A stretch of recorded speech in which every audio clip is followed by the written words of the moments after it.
8, 9, 10, 11, 12, 13, 14, 15. Shoot, that was actually a terrible book. I would not recommend it. 26 or 7 pages every day. Is reading 30 books a year even possible? I just feel like I don't really even have time to read. And what even would I read? Good news, I've made this video for you. I've shown you what the books I've read this year are and how I did it.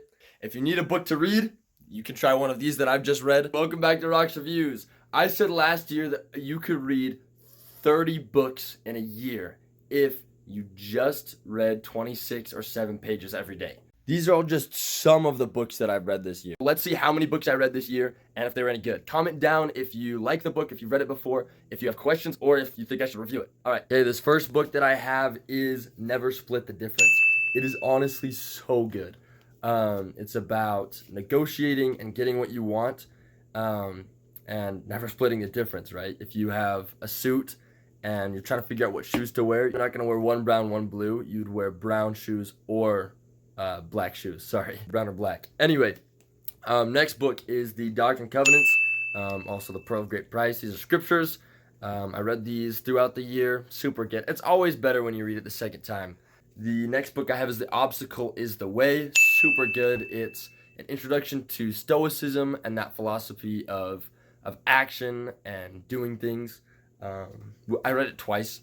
A Man Called Ove, super good. I read this in a night. I stayed up till like 2 a.m. I didn't even mean to. I got sucked in, I guess. The Ideal Team Player starts out with a fable of a man taking over a company and reworking the team, and then it goes into the virtues. After the story ends, it goes into the essential virtues of the ideal team player. Alchemist is about a boy who is searching for his treasure and the meaning of life and all these lessons that he learned. Really good story. Warbreaker, love this one as well. Classic Brandon Sanderson. It's a standalone, so it's a low commitment, but it's also part of the Cosmere series, so you see Hoyd, and so that's cool. Treasure Island, classic. This is like the OG pirate story. And every pirate book that we read or pirate stories heavily influenced by this book. 6 Most Important Decisions by Sean Covey. Highly would recommend. I think I read that in a night too. I think I just started reading and then I realized it was 2 and I had to go to bed. Train to Potevka. This is actually based on a true story. The author was in the Secret Service of the CIA, and he actually has to go into Russia to find something out. I don't know, he doesn't say. It's super good. Words of Radiance and The Way of Kings, the first 2 books in the Stormlight Archive. Super long, but so good. I loved every bit of them. Great characters, great story. Worth it if you're okay with a longer book. And then of course there's the Mistborn trilogy, or the first half of the series anyway. Mistborn, The Well of Ascension, The Hero of the Ages. Super good. I loved them. They get progressively more violent as you go through the series, but really interesting magic, good powers. Let's see here. 1, 2, 3, 4, 5, 6, 7, 8, 9, 10, 11, 12, 13, 14, 15. Shoot. Okay. Now, and then here's the books that I started but wasn't able to quite finish. We have Q's. Oh, and actually, if we're counting that, book out of my drawer. We have Q's and Captivate by Vanessa Van Edwards. Just about interacting with people and maximizing your connections with people. Super good.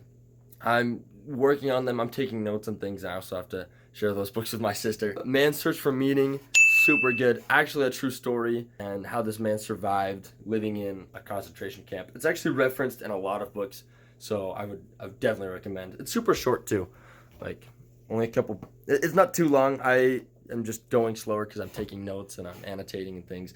The Next Conversation would also highly recommend, by Jefferson Fisher. It's just about communicating better and maximizing your interactions. Cues and Captivate are more body language and facial signals, whereas The Next Conversation is the tone of how you say things and how you say over what you say, kind of a thing. Extreme Ownership, so good. Would highly recommend.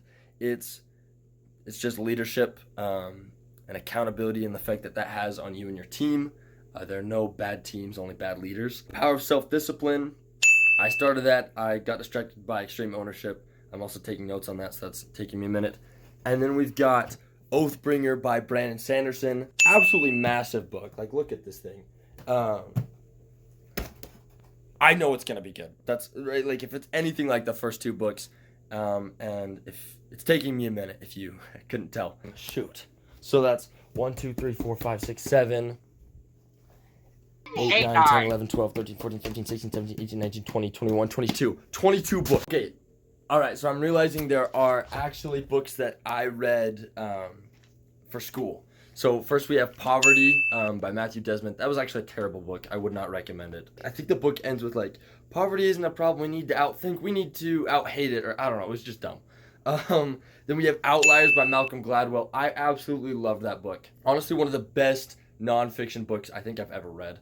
Just really interesting. And I feel like you can actually apply it to things that you do rather than just like, oh, that's nice, you know, space, right? Next thing, I have The Immortal Life of Henrietta Lacks, and that's about a lady who has like this cancer tumor, and they like take part of her tumor, and then even after she dies, like the cells from her tumor are still alive, and they're actually, she's heavily influenced science because of her cells that haven't died. The other one that I read was Born to Run. Oh, that was super good. It was just, the whole point of it was that people are designed like biologically to be able to run, like better, like long distance better than any other animal. So that was really interesting. And the author actually goes and finds this Native American tribe and just and spends time with them, kind of studying them for a little bit. The other one I read, I started but I wasn't able to finish it. It's super big. It's called A Short History of Nearly Everything, and I actually have this one here. Okay. A Short History of Nearly Everything, Bill Bryson. Super good. I also read that for school. Shoot. Audiobooks. Okay. Audiobooks I read. So the first one I read this year all the way was Do Hard Things. That was super good. I feel like it was really helpful for my sports season to find your people. That was super good. I feel like that was good for, it was another like social, like connecting people, making friends, like having your spear, your village. And then I listened to Money Master the Game. So good. Actually, that was a really long one. But I feel like is definitely more practical for older people, right? People who like can pay taxes and, you know, like buy stocks and things. But really interesting. I started crushing it. And I'm like halfway done with that. I'm also reading Growth Hacker Marketing, or I'm listening to it. I feel like that's the same. So from there, that's 1, 2, 3, 4, 5, 6, 7, 8, 9, 10, 11, 12, 13, 14, 15, 16, 17, 18, 19, 20, 21, 22, 23, 24, 25, 26, 27, 28, 29, 30. I'm over. Okay, we're good. I was worried. I was like, 30 books a year.